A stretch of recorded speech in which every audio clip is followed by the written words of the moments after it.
پچھلے 24 گھنٹوں میں اگر آپ سوشل میڈیا دیکھ رہے ہیں، یوٹیوب، فیس بک، انسٹاگرام، ٹویٹر، تو آپ یہ دیکھ چکے ہوں گے کہ دھروو راٹھی انڈیا کے ایک فیمس یوٹیوبر، انہوں نے ایک ویڈیو بنائی اور اپنا یہ زاویہ نظر پیش کیا کہ پاکستان ایک ٹیررزم ایکسپورٹنگ اور اسپانسرنگ نیشن ہے اور FATF کو اس کو دوبارہ بلیک لسٹ میں ڈال کر اس پہ پابندی لگا دینی چاہیے فائنینشیل لحاظ سے۔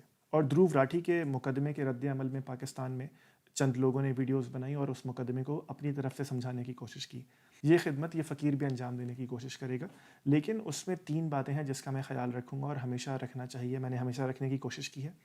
پہلی بات، دھروو راٹھی صاحب کا جو ٹریک ریکارڈ ہے کہ جہاں انہوں نے ہیومن لبرٹیز کی بات کی ہے، جو انڈیا میں ہونے والے پرابلمز ہیں اس کی بات کی ہے، ہمیں اوور آل سمجھانے کے لیے وہ کلپس بناتے ہیں، وہ ویڈیوز بناتے ہیں، ایکسپلینرز بناتے ہیں۔ اگر یہ سب ان کی بیک پہ نہیں ہوتا، اگر یہ سب اچھا کام جس کے لیے وہ تحسین کے مستحق ہیں یہ ان کی بیک پر نہیں ہوتا، تو تب بھی میں آج ان کا نام احترام سے لیتا، گو کہ ان کا مقدمہ آج میرے مقدمے سے مختلف ہے۔ اس لیے نہیں کہ ان کی بیک پر یہ کام ہے، اس لیے کیونکہ ایز این انڈیویجول ہر بندہ اپنی ہر بات جو کہتا ہے، وہ چاہے وہ پہلے سے کتنی ہی الگ یا مختلف یا میرے مخالف ہو، اس کے لیے وہ عزت ڈیزرو کرتا ہے۔ اسی کو اگر آپ الٹا لیجئے کہ اگر دھروو راٹھی صاحب کوئی ایسے شخص ہوتے کہ جو پاکستان کی نفرت میں، اسلام کی نفرت میں، لوگوں کی نفرت میں، لبرٹیز کو سلب کرنے کے ساتھ کھڑے ہوتے اور آج وہ کوئی ایسی بات کرتے جو میرے مخالف سمت میں کھڑی ہے، تب بھی میں پرانے بیگیج کے ساتھ ان کی کوئی بات نہیں کرتا، ان کی بات کو آبجیکٹیولی ہی دیکھتا۔ میرا خیال ہے دیکھنے کا زاویہ نظر ہمیشہ یہی ہونا چاہیے کہ اس وقت میں جو بات کہی گئی ہے، کی گئی ہے، وہ کیا ہے، کیسی ہے، اور اس کے متعلق میری رائے کیا ہے۔ اس میں سچ اور جھوٹ کی جنگ نہیں ہے، نہ ہو سکتی ہے۔ ایک ان کی رائے ہے، ایک میری رائے ہے۔ جس چیز کو انہوں نے صحیح سمجھا، انہوں نے اس کو اپنے طرف سے ایویڈنسز کے ساتھ بیک کیا، یہی کوشش میں بھی آج کروں گا۔ اس میں دوسری بات جو ملحوظ خاطر میں رکھوں گا اور رکھنی چاہیے وہ یہ کہ کسی بھی بات کو سمجھنے کے لیے، اور کیونکہ اس وقت بات کو سمجھنا ضروری ہے، اس میں واٹ اباؤٹری نہیں کروں گا۔ اس کا مطلب کیا کہ اچھا ہم تو ایسے ہیں لیکن تم نے بھی تو ایسا کیا تھا، ہمارے پاس تو یہ مسئلہ ہے لیکن تمہارے پاس بھی تو مسئلہ ہے۔ اس سے بات کو سمجھا نہیں جا سکتا۔ اس سے ایک رد عمل کی نفسیات تو پیدا ہو جائے گی کہ آپ نے ایک بات کی، کسی اور نے کوئی بات کر دی اور اس کو وہ براؤنی پوائنٹس مل گیا کہ اگر اس نے اپنی زبان کو تلخ کر کے یا مذاق اڑانے کے انداز میں یا ایک الزام کے جواب میں الزامی جواب دے دیا، تو اس سے وہ جو ہمارا حصے مزاح کا یا کم انٹلیکچول سیلز جو ہمارے دماغ میں ہوتے ہیں ان کا کوشچن تو پورا ہو جائے گا، بات نہیں سمجھ آئے گی۔ اگر دھروو صاحب کی کہی ہوئی باتوں کا جائزہ لیا جائے تو تقریباً 16-17 پوائنٹس ہیں جن پر ان کا پورا مقدمہ کھڑا ہے۔ لیکن اس سے پہلے بہت اہم چیز جس پر بات کرنے کی ضرورت ہے وہ یہ کہ جو ویڈیو کا تھمنیل ہے، جو ان کی ویڈیو میں تھمنیل استعمال کیا گیا جس میں ہمارے وزیر اعظم شہباز شریف صاحب کی مذاق خیز سی ایک تصویر لگائی گئی، میرا خیال ہے کہ پہلے اس کو ایڈریس کرنے کی ضرورت ہے۔ آپ ہم سے اتفاق رکھتے ہوں یا اختلاف، یا آپ جنرلی ایک انسان کسی اور سے اختلاف رکھے، اتفاق رکھے، لیکن جو بیسک لیول کی ہیومن ڈیسنسی ہے نا، وہ ہمیشہ برقرار رہنی چاہیے۔ کیونکہ موکری تو آسان ہے، مذاق اڑانا تو آسان ہے، مذاق کرنا تو آسان ہے، تماشا لگانا تو آسان ہے، بدتمیزی کرنا تو آسان ہے۔ اگر یہی راؤٹ لینا ہوتا تو پھر آپ دھروو راٹھی صاحب، میں، پاکستان کے اور یوٹیوبرز، انڈیا کے یوٹیوبرز جو اس پہ کام کرنے کی کوشش کرتے ہیں، جرنلسٹ، اوپینین میکرز، تھنکرز، وہ پھر موکری کرتے نا، کیونکہ وہ آسان کام ہے۔ ہم پھر لوگوں کا مذاق اڑاتے، ہم بھدی سی کامیڈی کرتے، ہم تانے کستے، ہم براؤنی پوائنٹس لینے کی کوشش کرتے، وہ تو بہت آسان کام ہے۔ اس سے نہ اتنا سوچنا پڑتا، نہ لکھنا پڑتا، نہ جان کو خطرے میں ڈالنا پڑتا، نہ اپنی زندگی کو مشکل کرنا پڑتا، نہ ہی اتنی محنت کرنی پڑتی، کیونکہ اس میں تو محنت لگتی ہے نا، کچھ پڑھنا، اس کا انالیسس کرنا، دوسروں کی باتیں سننا، اپنی غلطی کو ایکسیپٹ کرنا، ظرف کو بھی بڑا کرنا پڑتا ہے۔ اگر موکری ہی کرنی ہے تو وہ تو آسان راؤٹ تھا، وہ آپ نے بھی نہیں چنا دھروو صاحب، ہم نے بھی نہیں چنا کبھی۔ تو وہ جو تھمنیل ہے نا، میرا خیال ہے وہ بہتر ہو سکتا تھا۔ شہباز شریف صاحب کی ایسی تصویر لگانے کی کوئی ضرورت نہیں تھی۔ عزت سب کی برقرار رہنی چاہیے، بے شک آپ اس اگلے شخص سے اختلاف کریں یا اتفاق۔ بات کو شروع کرتے ہیں۔ سب سے پہلی بات جو دھروو صاحب نے کی، مودی صاحب نے بھی اپنی اسپیچ میں کہی، اور دھروو صاحب نے ششی تھرور صاحب کا جو ویڈیو کلپ چلایا اس میں بھی یہ بات تھی کہ انڈیا نے تو بہت آبجیکٹڈ ایسکلیشن نہ کرنے کے لیے ٹیررسٹ کے ٹھکانوں کو اٹیک کیا، اور پاکستان نے، وہ مودی صاحب کے الفاظ میں، وہ تو دنگ رہ گئے کہ ہم پر اٹیک کر دیا واپس، اس کے بجائے کہ ہمارا ساتھ دیتے، انڈیا کا ساتھ دیتے، یعنی ٹیررزم کے خلاف لڑتے، انہوں نے انٹرنیشنل بارڈر وائلیٹ کر دیا۔ اس کو ہمیں یاد رکھنا چاہیے سب سے پہلے کہ دیکھیے کوئی بھی بات، کوئی بھی فیصلہ، کوئی بھی عمل نہ آپ کی منطق پہ ہوگا نہ میری منطق پہ ہوگا، نہ آپ کی چاہ سے ہوگا نہ میری چاہ سے ہوگا، نہ آپ کی خواہش سے ہوگا یا میری خواہش سے ہوگا۔ دنیا کا مروجہ اصول ہے کہ دنیا نے وہ جس بھی طرح لائنیں کھینچیں اب نیشن سٹیٹس بن گئی ہیں، اور ہر نیشن سٹیٹ سوورن ہے۔ نیشن سٹیٹ، ایک سٹیٹ جو ہوتی ہے نا قانون کے لحاظ سے، اس کو ہونے کے لیے، اس کو سٹیٹ کا درجہ ملنے کے لیے 4 قوانین ہیں کہ اگر کوئی چیز ان چاروں پر پوری اترتی ہے تو وہ سٹیٹ ہے۔ اس میں سے جو سب سے بڑی بات ہے وہ یہ ہے کہ وہ سوورن ہوتی ہے، وہ اپنی خود مختاری کو برقرار رکھتی ہے، اور اس کے معاملات میں چاہے وہ فزیکل سرحدوں کے ہوں یا اوور آل سیاسی ہوں، معاشرتی ہوں، اس میں کوئی بھی اور انٹروین نہیں کر سکتا۔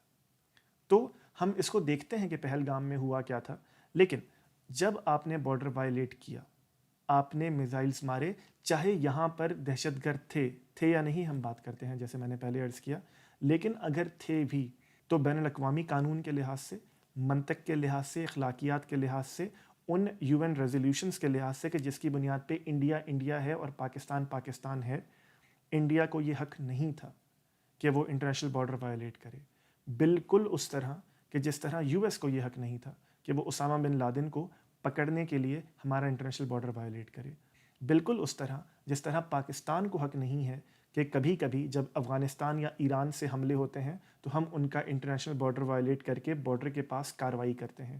یہ سب قانونی زبان میں، اس قانون کی زبان میں جس کے ہم سب پابند ہیں، اللیگل ہے، غیر قانونی ہے، سوچا بھی نہیں جا سکتا۔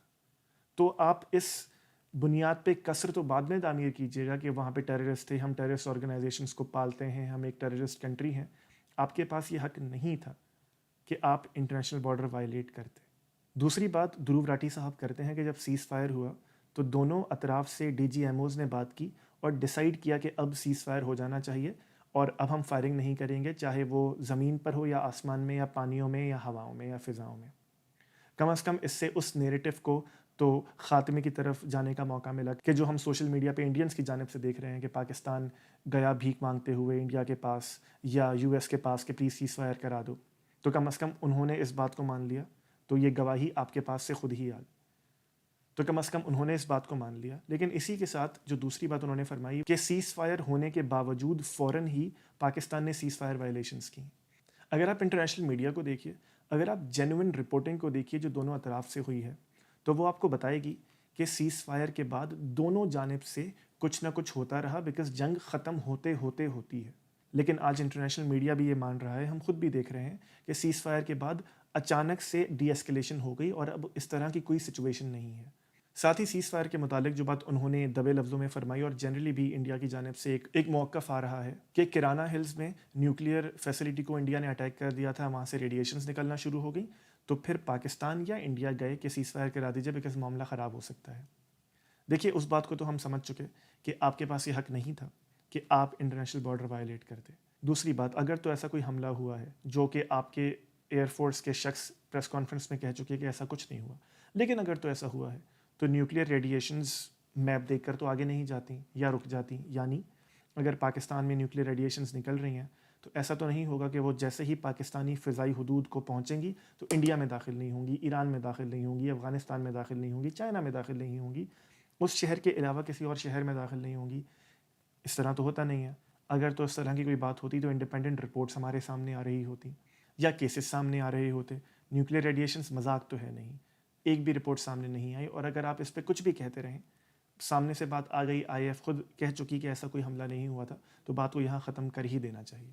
تیسری بات جہاں سے ان کا بنیادی مقدمہ شروع ہوتا ہے وہ یہ کہ پاکستان کے چند ملیٹنٹ آرگنائزیشنز نے یہ حملہ سر انجام دیا، اور جس کے پیچھے ہمارے سیاستدان بھی تھے اور ہماری ملٹری اسٹیبلشمنٹ بھی تھی، جس کی بنا پر وہ یہ فرماتے ہیں، دھروو راٹھی صاحب کے وربیٹم الفاظ، کہ Pakistan is a state that sponsors terrorism. دیکھیے آپ کی اس بات کو، یا انڈیا کی جانب سے جب یہ بات آتی ہے نا، تو میں تحمل سے اس پر غور کرنے کے لیے تیار ہوں، اور 2 دن بعد 3 دن بعد میرا یہ پلان ہے کہ ایک ایسی ویڈیو بنائی جائے کہ جب میں پاکستانیوں کو، اپنے لوگوں کو، خود کو یہ سمجھاؤں کہ محسوس تو ہوتا ہے کہ پاکستان نے اس طرح کا کوئی اٹیک نہیں کیا ہوگا، ہم اس پہ بات کرتے ہیں، لیکن اس ویڈیو کا مقصد ہی صرف یہ ہے کہ پاسبلٹی ہے، بے شک پروبیبلٹی نہیں ہے، پرابیبل اور پاسبل کا فرق آپ سمجھتے ہی ہوں گے یقیناً. پرابیبل نہیں ہے, پاسبلٹی ہے کہ ہمارے پاس سے کچھ ایکٹرز نے یہ کام کر دیا ہو, ہمارے پاس سے کوئی سر پھرا لوز کینن بن گیا ہو. اس لیے ہم پاکستانیوں کو اپنی اسٹیبلشمنٹ پر نگاہ رکھنی پڑے گی, کیونکہ اس سے اوور آل خطہ, ہمارا ملک, ہم سب ڈی اسٹیبلائز ہوتے ہیں. اس بات کو بہت آسانی سے مانا جا سکتا ہے, اس کے لیے صرف ثبوت چاہیے. اس کو اگر ہم اس طرح بھی سمجھنے کی کوشش کریں کہ دھروو راٹھی صاحب کی اس بات کو میں سمجھتا ہوں, اور ہر اس انڈین کی بات کو میں سمجھتا ہوں جو یہ کہتا ہے کہ پاکستان نے پہلے بھی تو اتنا کچھ کیا ہے تو یہ بھی کیا ہوگا. پاکستان کی تاریخ رہی ہے, اگر آپ آپریشن جبرالٹر کو دیکھ لیجئے 1965 ہم نے انٹروین کیا. آپ کارگل وار کو دیکھ لیجئے کہ کارگل وار ہماری وجہ سے انیشیٹ ہوئی کہ ہم نے مجاہدین کی صورت میں اپنے فوجی بھیجے. 26/11 کا الزام ہم پہ لگتا ہے, جس پہ ہمارے کچھ سیاستدانوں نے, ملٹری اسٹیبلشمنٹ کے لوگوں نے یہ مانا کہ ہاں ہمارے پاس سے وہ لوگ آپریٹ کر رہے تھے. کیا تاریخ کا بیگیج یہ بات ثابت کرنے کے لیے کافی ہے کہ آج والا کام بھی ہم نے کیا ہوگا؟ جیسے میں نے عرض کیا کہ مجھے یہ بات سمجھ آتی ہے, مجھے یہ چین آف آرگیومنٹ سمجھ آتا ہے کہ بھائی جہاں 100 کیے ہوں گے وہاں 101واں بھی تو تم نے کیا ہوگا. لیکن جہاں سے میں نے اپنی بات دھروو راٹھی صاحب کے لیے شروع کی تھی کہ اگر ان کے پاس اپنا پازیٹیو آؤٹ لک پاسٹ کا نہیں ہوتا تب بھی میں ان کی بات کو اتنی ہی اہمیت دیتا, اور اگر کوئی شخص جو ہمیشہ پاکستان کی مخالفت میں بات کرتا میں اس کی بات کو بھی آج اتنی ہی اہمیت دیتا, کیونکہ چیزوں کو آبجیکٹیولی دیکھا جاتا ہے. چیزیں آپ کے اور میرے ہنچ پر نہیں ہوتی. یہاں we are talking about people's life, we are talking about 2 nations that are nuclear. If they go to war, South Asia would cease to exist. اس چیز کا میگنیٹیوڈ اتنا بڑا ہے کہ اس پہ لاؤبالی پن ہو نہیں سکتا. اس میں پاسٹ کی چیزوں کی بنیاد پر آج کے فیصلے ہو نہیں سکتے. پہلگام اگر ہم نے کیا تو اس کا ثبوت آنا چاہیے کہ جس کی بنیاد پر کوئی فیصلہ ہوگا, لیکن وہ فیصلہ بھی آپ انٹرنیشنل بارڈر وائلیٹ کر کے نہیں کریں گے, نہ کر سکتے ہیں. اس کا فیصلہ بھی بہرحال دنیا کی طاقتیں اور نظم کرے گا کہ جو بنا ہوا ہے. میں D G I S P R کو کوٹ کرنے کا قائل نہیں ہوں, کیونکہ جب بھی کوئی جنگی معاملہ ہوتا ہے تو آپ دونوں اطراف کی فوج کو کوٹ نہیں کر سکتے, بیکاز وہ کریڈیبل سورس نہیں ہے. کیونکہ ایک فوج کا شخص آ کے یہ تو کہنے سے رہا کہ نہیں ہم نے کیا ہے, یا اپنے نیریٹو کو بغیر کسی ثبوت کے پیش کرنے سے رہا. لیکن ہمارے D G I S P R نے یہ کہا تھا بار بار اس اٹیک کے بعد کہ ہم مل کر انویسٹیگیشن کر سکتے ہیں آپ چاہیں تو. اگر ہم اس کو فیس ویلیو پر نہ بھی لیں, ہم اس بات کو بالکل درخور اعتراض نہیں سمجھیں, تو بھی آپ انٹرنیشنل طاقت ہیں اور ہم بھی ایک انٹرنیشنل ملک ہیں. اس پہ ہنچ کی بنیاد پہ فیصلے نہیں ہوتے کہ 3 بار آپ نے کیا, چوتھی بار مجھے غصہ آ گیا میں نے تھپڑ مار دیا. انٹرنیشنل بارڈر وائلیٹ کسی بھی صورت نہیں ہو سکتا.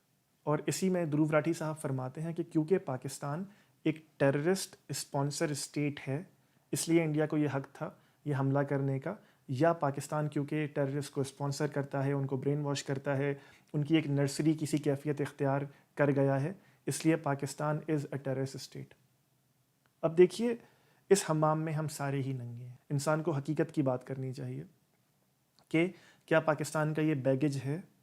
جی بالکل ہے. آپ سے زیادہ ہم اس بات کو روتے ہیں, آپ سے زیادہ ہم اس بات کا واویلا کرتے ہیں, آپ سے زیادہ روز اپنی ملٹری کو ہم یہ یاد دلاتے ہیں, آپ سے زیادہ اپنی سڑکوں پر اس پر ہم بات کرتے ہیں, آپ سے زیادہ آج کے حال پر جب ہم اپنا انالیسس کرتے ہیں تو ہم خود کہتے ہیں کہ یہ ہماری بوئی ہوئی گندی فصلیں ہیں جو آج ہم کاٹ رہے ہیں یا اس سے پہلے کاٹتے رہے ہیں. لیکن کیا ہماری پرانی فصلوں کی بنیاد پر آج بھی آپ یہ الزام ہمیں دیں گے؟ اس طرح ہوتا نہیں ہے, اس کے لیے ثبوت چاہیے ہوتا ہے. اور اس میں اس حمام میں پھر آپ کس کس کو ٹیررسٹ اسٹیٹ کہیں گے؟ انڈیا کو کہیں گے. میں کینیڈا میں رہتا ہوں, جہاں کتنی بار ہمارے وزیر اعظم الزام لگا چکے کہ انڈیا کی جانب سے سکھ لیڈرز کو مار دیا جاتا ہے. یا اس سے آگے بڑھیے, یو ایس کو کہیں گے کہ کون سا ایسا ملک ہے کہ جس نے یو ایس کی انٹرونشن کو نہیں دیکھا. اس سے آگے بڑھ کر میں آپ کو ایک چیز بتاؤں کہ ایران پہ میں نے ایک پیپر لکھا تھا کہ ایران کا جو اسلامک ریولیوشن ہے وہ ہوا کیوں. کیونکہ کوئی بھی جیسے اردو میں کہتے ہیں نا کہ وقت کرتا ہے پرورش برسوں, حادثہ کوئی ایک دم نہیں ہوتا, اچانک تو ہوا نہیں ہوگا. اس کا بلڈ اپ پچھلے 100 سالوں سے تھا. اس کی ایک کڑی کہ جب ایران میں ریولیوشن آیا, پہلا ریولیوشن سوشلزم کا, محمد مصدق ان کے شاہ آف ایران کو پبلکلی ڈیفیٹ کر کے وزیر اعظم بنتے ہیں, تو تو ان کے خلاف کو پلان ہوتا ہے اور شاہ آف ایران دوبارہ حکومت سنبھالتے ہیں. وہ کو پلان کرنے کے لیے کون سی مسجد میں جمعے میں کس مولوی نے کیا کہنا ہے, کس سڑک میں کتنے بجے کتنے لوگ آ کر کیا واویلا کریں گے, یہ تک یو ایس نے پلان کیا. سارے ڈی کلاسیفائڈ ڈاکیومنٹس, سارے ڈی کلاسیفائڈ ہیں. تو آئیے کہتے ہیں یو ایس کو مل کر ٹیررسٹ اسٹیٹ. آج اسرائیل جو دنیا میں کر رہا ہے, غزہ میں جو کر رہا ہے, وہ یو این کی اپنی پرانی ریزولوشنز کے خلاف ہے, وہ 2003 میں انٹرنیشنل کورٹ آف جسٹس کے فیصلے کے خلاف ہے, وہ بین الاقوامی قوانین کے خلاف ہے. آئیے اسے ٹیررسٹ ملک کہتے ہیں, کیونکہ اصول تو ایک ہی ہوگا, اصول دو نہیں ہو سکتے. ایک غلطی آپ کریں تو آپ پر بھی وہی اصول چسپا ہوگا, جو میں کروں تو مجھ پر وہ اصول چسپا ہو. لیکن کیا دنیا نے اس سے سیکھا ہے؟ جی یقیناً سیکھا ہے. کیا دنیا اس سے آگے بڑھنے کی کوشش کر رہی ہے؟ جی یقیناً کوشش کر رہی ہے.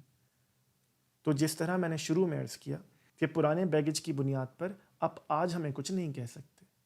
میں آپ کی بات یقیناً سمجھتا ہوں کہ ہمارے اوپر بیگیج ہے, لیکن ہر بار قبیلے کے لیے میں دار چڑھوں اور ہر بار میرا ہی نام پکارا جائے, ہر بار میرا نام پکارنے کے لیے آپ کو ہر بار مجھے بتانا پڑے گا کہ دیکھو یہ تم نے کیا ہے. ہنچ پر یہ فیصلے نہیں ہوتے. یہیں پاکستان کو ٹیررسٹ اسٹیٹ ڈکلیئر کرنے کے لیے آپ نے جو ایگزامپل پیش کی کہ پاکستان نے جب ایل او سی پر فائرنگ کی تو 2 چھوٹے بچے زویا اور زین دارائے فانی سے کوچ کر گئے.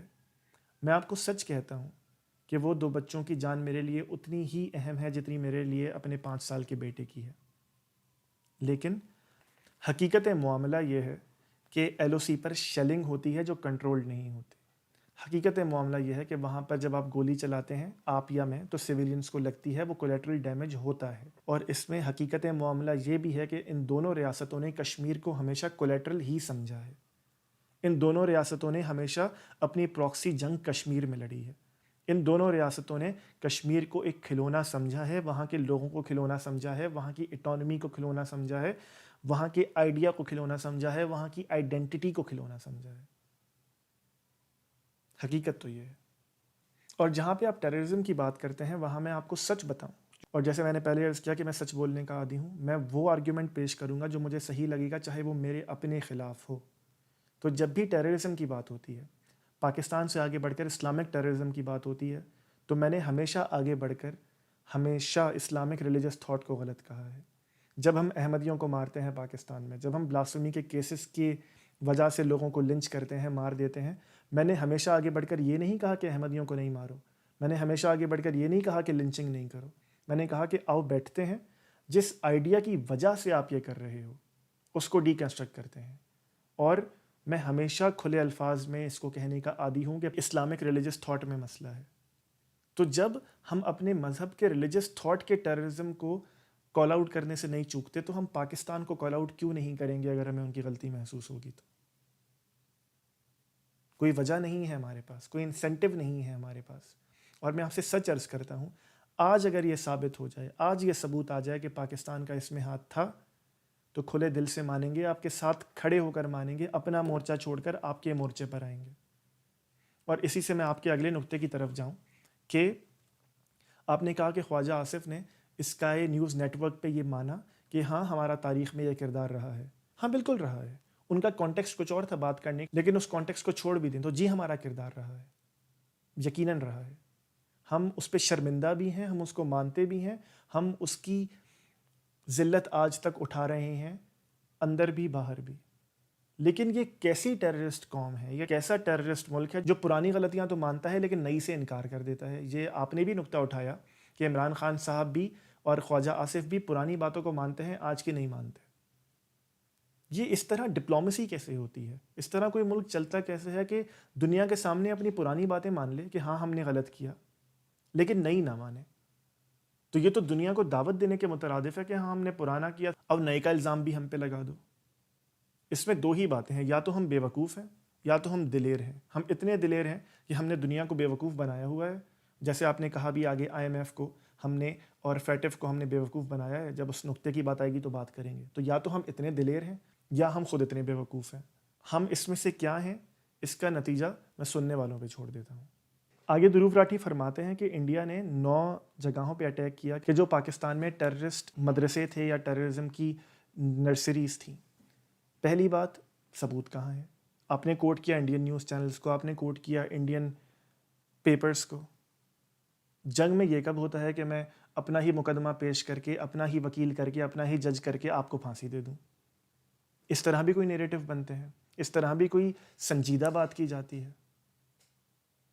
اور اس میں اس بات کو میں بالکل مانوں گا، اور حقیقت کی بات ہے، ماننا چاہیے کہ ہمارے پاس جو ٹیررسٹ ہیڈز ہیں، جو آرگنائزیشنز ہیں، انہیں ہم نے کنٹرول جتنا کر سکتے تھے اتنا نہیں کیا. یہ ہمارے لیے بھی لائبلٹی ہیں، بالکل اسی طرح لائبلٹی کہ جس طرح آپ نے اپنے ایک نقطے میں کہا کہ اے پی ایس جب ہمارے پاس اٹیک ہوتا ہے، ہمارے فوجی ریسنٹلی مارے گئے ہیں، ہمارے 80,000 پاکستانی مرے ہیں، تو یہ وہ آگ ہے کہ جو ہم نے جلائی تھی ہم اس میں جل رہے ہیں. میں آپ کی اس بات سے 100% متفق ہوں، 100% متفق ہوں. لیکن ہماری اپنی غلطیوں کی وجہ سے، ہمارے لوگوں کے مارے جانے کی وجہ سے اس کا ثبوت کیسے ملتا ہے کہ پہلگام ہماری ریاست نے کیا ہے؟ ہاں، ہمیں ایسے لوگوں کے خلاف ایکشن لینا چاہیے، لیکن اگر آپ پچھلے پاکستان کے 15-20 سال دیکھیں تو آپ کو پاکستان کے کورٹس میں کریکشن نظر آئے گی. اگر آپ حقیقت کی، انصاف کی نگاہ سے دیکھیں تو ہمارے آرمی چیفز بھی یہ کہتے رہے ہیں کہ ہماری غلطیاں تھیں، ہمیں آگے بڑھنا ہے. ہمارے آرمی چیفز یہ کہتے رہے ہیں کہ انڈیا ہمارا ازلی دشمن نہیں ہے، ہمیں اس فرنٹ سے خطرہ ہی نہیں ہے. ہمارے آرمی چیف، ہمارے سیاستدان، ہمارے لوگ، ہمارے تھنکرز، ہمارے انٹلیکچوئلز یہ کہتے رہے ہیں اور آج بھی کہتے ہیں کہ یہ جو کھیپ ہم نے پالی تھی، ہم نے غلطی کی تھی. اور میں آپ کو اس میں ایک بٹوین دا لائنز بات بتاؤں اور آگے بڑھ جاؤں، کیونکہ میں اتنی ہی بتا سکتا ہوں. آپ ذرا گوگل کیجئے کہ یہ جتنی بھی تنظیمیں ہیں، ان کا کوئی نہ کوئی بندہ، کوئی نہ کوئی اچھا فگر ہیڈ ہر 2-3 سال بعد کسی نہ کسی حملے میں مر جاتا ہے، کسی نہ کسی دھماکے میں مر جاتا ہے. یہ دھماکے آپ تو نہیں کراتے، یہ دھماکے میں بھی نہیں کراتا، یہ دھماکے وہی کراتے ہیں جو کرا سکتے ہیں. کیا یہ اچھا طریقہ ہے اس کھیپ کو ختم کرنے کا؟ بالکل نہیں ہے. لیکن کیا اس سے یہ نظر آتا ہے کہ پاکستان اپنا کورس کریکٹ کر رہا ہے؟ نظر آتا ہے. اور اگر آپ اس کو پولیٹیکلی بھی انالائز کریں تو پاکستان کے پاس کوئی انسینٹیو نہیں تھا. ہماری اکانومی ویسے ہی خراب، ہمارے پاس ویسے ہی پیسے نہیں، ایک لمبی جنگ ہم افورڈ نہیں کر سکتے، ہمارے آرمی چیف ویسے ہی 8 سال کی ایکسٹینشن لے چکے ہیں، ہماری سیاست کا رونا دھونا تو ویسے ہی چلتا رہتا ہے. اور اگر ہم نے یہ جنگ کی بھی تھی تو پھر ہم ڈی ایسکیلیشن کی باتیں کیوں کرتے؟ ہم تو پہلی اسٹرائک کے بعد ہی ڈی ایسکیلیشن کی باتیں کیوں کرتے؟ گراؤنڈ پہ کسی چیز کا سرکمسٹانشل ایویڈنس بھی تو ہوتا ہے نا کوئی الزام لگانے کے لیے. میرے خیال میں وہ ایویڈنس نہیں ہے. اور اگر ہو بھی تو آپ کے پاس پھر بھی کیا حق تھا کہ ان 9 سائٹس کو، جس کو آپ ٹیررسٹ سائٹ کہتے ہیں، کہ آپ آ کر انٹرنیشنل بارڈر وائلیٹ کر کے ان پہ حملہ کر دیں. اور جس طرح وہاں پر زین اور زویا مرے، یہاں پر بھی ہمارا ایک بچہ مرا، رات کو 3 بجے مرا، اپنے گھر میں مرا. اگر وہ ٹیررسٹ سائٹ تھی تو 3 بجے رات کو ایک 8 سال کا بچہ ٹیررسٹ سائٹ میں کیا کر رہا تھا؟ رات کو 3 بجے کون سی ٹیررزم کی ٹریننگ ہوتی ہے؟ آپ مجھے بتائیے. یا تو انکار کر دیجئے کہ نہیں وہ بچہ زندہ ہے، وہ تو نہیں مرا، جھوٹا پروپیگنڈا ہے، تو پھر ہم آگے بڑھ جائیں گے، پھر ہم اس بات کو ایڈریس کرنے کی کوشش کریں گے. لیکن انصاف سے تو کام لیجئے کہ ثبوت کہاں ہے. انصاف سے تو کام لیجئے کہ ہمارے پرانے بیگیج کو آج ہمارے سر پہ مت تھوپیے. ہمارے کورس کریکشن کو دیکھنے کی کوشش کیجئے. اس کے بعد دھروو راٹھی صاحب کہتے ہیں کہ 26/11 بھی تو پاکستان نے کرایا، تو پھر یہ بھی کرایا ہوگا. جی 26/11 پاکستان کی جانب سے جو آرگنائزیشنز ہمارے پاس فعال ہیں ان کی جانب سے ہوا. ہمارے وزیر اعظم نے بھی اس کو مانا، ہمارے NSA کے ہیڈ نے بھی اس کو مانا. اب دیکھیے پھر اس میں 2 باتیں ہیں، یا تو ہم دلیر ہیں کہ ہم کروانے کے بعد مان رہے ہیں کہ ہاں بھائی جو کر سکتے ہو کر لو، یا ہم بے وقوف ہیں کہ کروانے کے بعد مان رہے ہیں، یا تو جو سچویشن ہے وہ بیان کر رہے ہیں کہ کچھ آرگنائزیشنز نے کیا، ہماری ناک کے نیچے سے کیا. کیا ہمیں زیادہ ویجیلنٹ ہونا چاہیے تھا؟ جی یقیناً ہونا چاہیے تھا. کیا ہم ان تنظیموں کو بہتر طریقے سے ختم کرنے کی کوشش کر رہے ہیں؟ جی بالکل نہیں کر رہے. لیکن اس سے یہ کس طرح ثابت ہو گیا کہ پہلگام ہم نے کیا؟ اس سے یہ اتھارٹی آپ کے پاس کیسے آ گئی کہ آپ انٹرنیشنل بارڈر وائلیٹ کر دیں؟ اس سے یہ اتھارٹی آپ کے پاس کیسے آ گئی کہ ایک جنگ کے دہانے پر 2 نیوکلیئر اسٹیٹس کو آپ لا کے کھڑا کر دیں؟ کیسے؟ آگے چلتے ہیں. آپ نے کہا کہ اسامہ بن لادن بھی تو پاکستان کے ملٹری اسٹیبلشمنٹ کے کمپاؤنڈ کے پاس ملا. تو پاکستان کی یہ تاریخ ہے. آپ نے صحیح اعتراض کیا. یہ بالکل صحیح اعتراض ہے کہ اعتراض ہم بھی کرتے ہیں کہ اس میں بھی دو باتیں ہیں, یا تو ہم کمپلیسنٹ تھے, ہمیں پتہ ہی نہیں چلا تو ہمارا انٹیلیجنس فیلئر ہے, یا ہم اس کے ساتھ مل کر کام کر رہے تھے, ہم نے اس کو چھپایا ہوا تھا.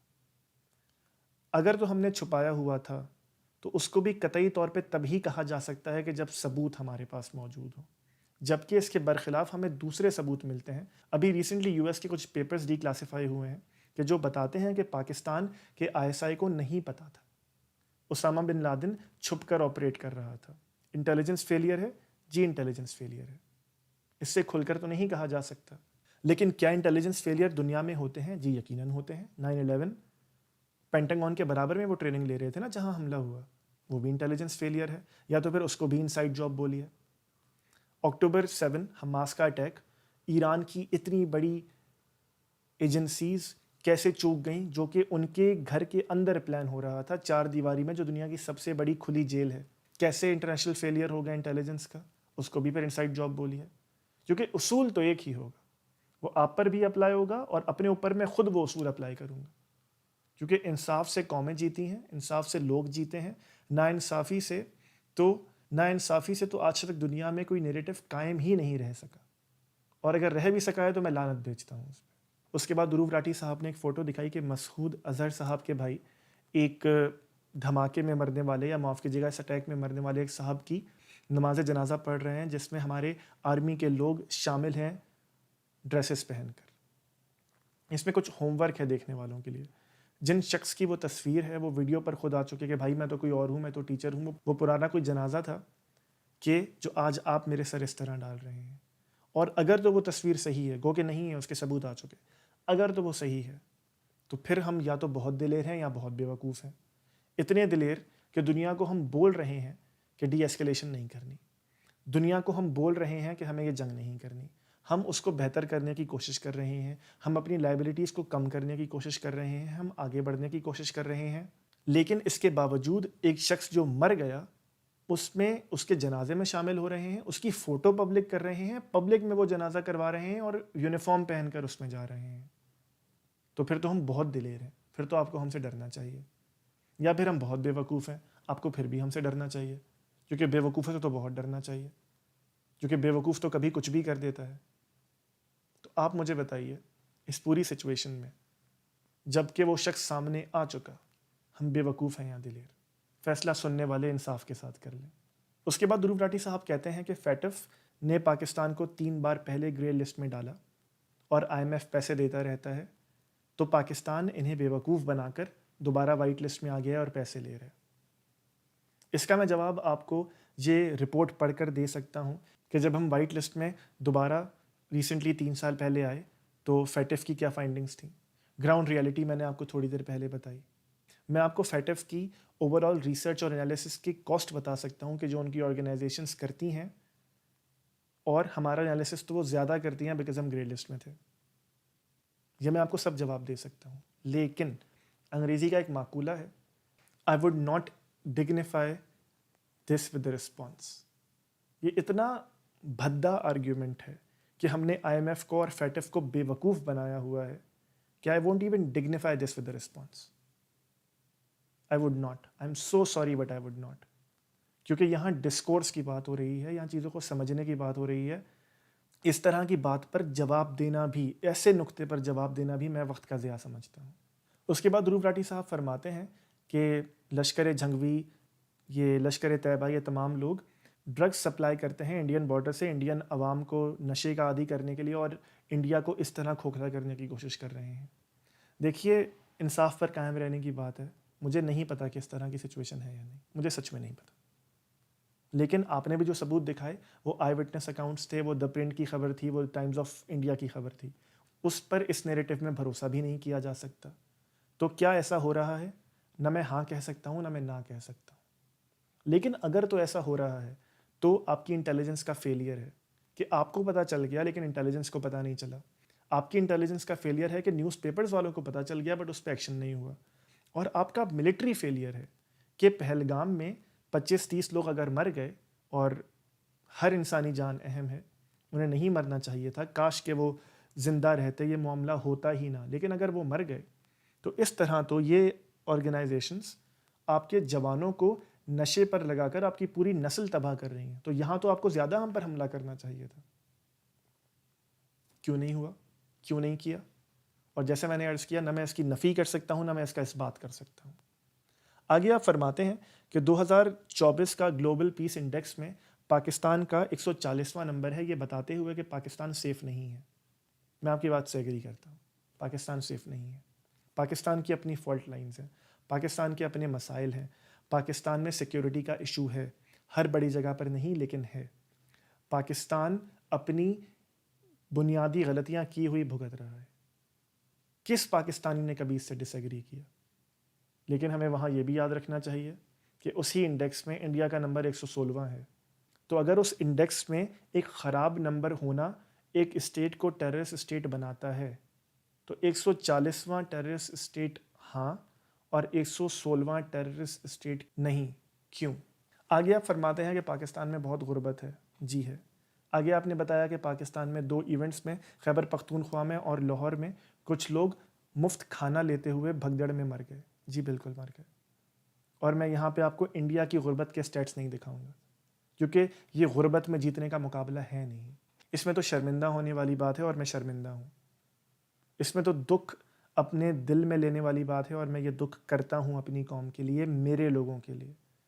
اور اس میں خود کو ذمہ دار سمجھتا ہوں کہ جو میں ایسے لوگوں کو خود ان کے گھر تک آٹا نہیں پہنچا سکا کہ انہیں لائن میں لگ کے مرنا پڑا، میں اس کی ذمہ داری قبول کرتا ہوں.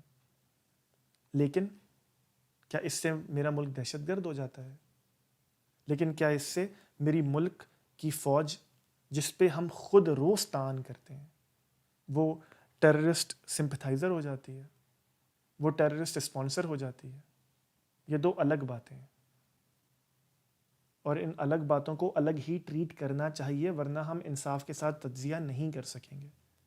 آخر کے 2 نکات میں آپ فرماتے ہیں کہ ہمارے پاس ڈیموکریسی نہیں ہے، ہمارے ملٹری اسٹیبلشمنٹ کو کرتی رہتی ہے، ہمارے سیاستدانوں کو، ہمارے وزراء اعظم کو مار دیا جاتا ہے، پھانسی لگا دی جاتی ہے، جیل میں ڈال دیا جاتا ہے. جی آپ صحیح کہہ رہے ہیں، اب بالکل صحیح کہہ رہے ہیں. ہمارا یہ مسئلہ ہے، ہماری ملٹری نے طاقت کو دانتوں سے چبا کر رکھا ہے اور وہ چھوڑنے کو تیار نہیں ہے.